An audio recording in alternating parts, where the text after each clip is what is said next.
So we were at the museum going to see the robot collection and with Orlan, with her piece there. And my mother-in-law had taken these iPads to the kids, which I did not want because I just don't believe in them when you're with children. I think you have to be participating. And it was just really, really funny because that's just not how I grew up. For my children, I like them to be bored once in a while because they get really upset.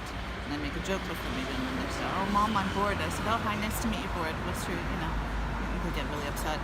And then, but when I was little, I was bored and I was allowed to just sort of sit there and hang out. And I was always going to, after school, I would go to the Paramount lot or the Zoetrope lot where one of my mom was working or my stepfather was working, and I would just sort of run around there, and I was allowed to watch cable movies, and I was allowed to watch anything I wanted, actually. It was really, really nice, actually, in that way. Do you remember, like, the first film that really had an impact on you? I do. The one that kind of really shocked me, I think, was The Tin Drum, because I was really little, I think, when it came out. I think I must have been 5 or 6 years old or something. Oh, and God. It was on Z Channel, which was this, cable channel back in the day. And, of course, cable actually was cable. It was those boxes with the numbers and then connects to the TV. And I remember, since nobody was monitoring me, I would just watch whatever was on. But I loved the concept of not wanting to grow up, because there is in every child's life, you don't want to grow up. There's a moment where you're like, you see adults, you don't want to grow up. It's not something that's interesting. And so that movie was incredible to me because he decided, I'm not going to grow up. And then he goes on this sort of series of adventures. And there's these moments that were just really intimate's not really the word, but difficult to watch when you're a little child, like chopping off eels' heads, and there's sex scenes and things that just nobody was You with were me. 5? Probably 5 or 6. I'd have to look up what year that came out, but when we had cable, it was on cable at that time. So maybe it had come out earlier, but it was being shown on TV at that time. There was that, and then there was All That Jazz, which I just adored. Do you dance?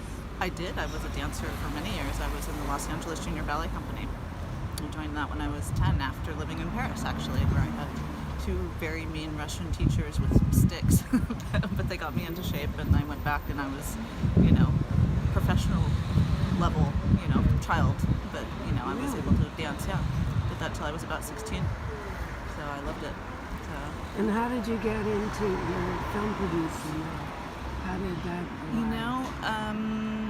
I went back into it. I lived in Europe for a little bit after school. I came and I just stayed in Europe. I was living in Nice, I lived in London, I stayed in Paris a bit, and then I was working on actually for this guy who I'm still friends with, actually, and we did like a studio thing. We were working at Studio de la Victorine in Nice, so that was sort of associated with it. It was about buyers and sellers for television programs and things like that. And then when I went back to the States, I ended up needing a job. I was just sitting there going, I don't know what to do. I don't have any money, and I didn't want to live at my mother's house, So I heard about just a secretary job at this visual effects company, and they were based in the Berkshires, which is Western Massachusetts.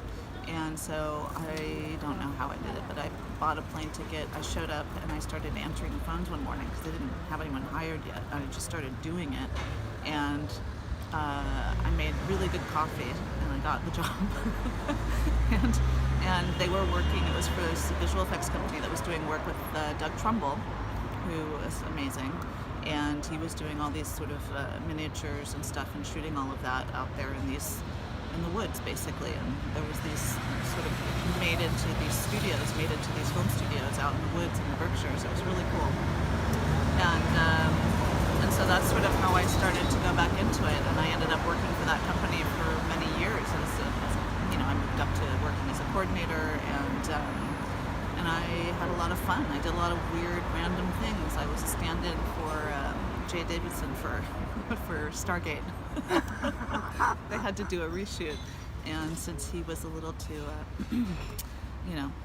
unavailable, the director called me in one day, and I had no idea what he needed. He just looked me up and down and said, "Okay, great," and I was like, "Great, what exactly?" And they're like, "Oh, you look, like Jay Davidson," and I was like, "Great, okay, so I'm the alien." From Crying Game. Yeah. So I met him. He loved my dress we went to the premiere. So That is wild. yeah, so that was my one foray into, because I'm not interested in acting or being in front of the camera, but I did admittedly have the right skin tone and the right hair, and so I stood in for him. I'm shorter, but that's it. That is wild. And then when did you open your own production company? I'm sorry? You have your own production? Well, I just work freelance, and right now it's actually great, because I was really worried during the confinement, like what's going to happen with films and everything, and is production going to start taking place again?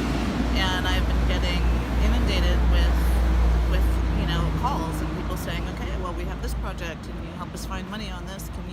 I might need a producer." I got 2 in the last 24 hours. People sending me scripts and saying, "Are you interested? Are you available?" And I'm like, "Yes, I am." So I don't know which projects I'm going to be on. I am going to be working with Vincent, who I think you know, because I love his project, and we have an amazing DP who she's worked with everybody. So I'm looking forward to meeting her and getting that moving, because I think we should be able to shoot either by the end of this year or beginning of next year, which will be great. Fantastic. But yeah, I should be hopefully busy because I didn't realize, but yeah, people need to move their projects ahead, and you need a producer for that. So I'm going to be working, I think, this year more than I thought I was. So Great. I'm excited. Thank you.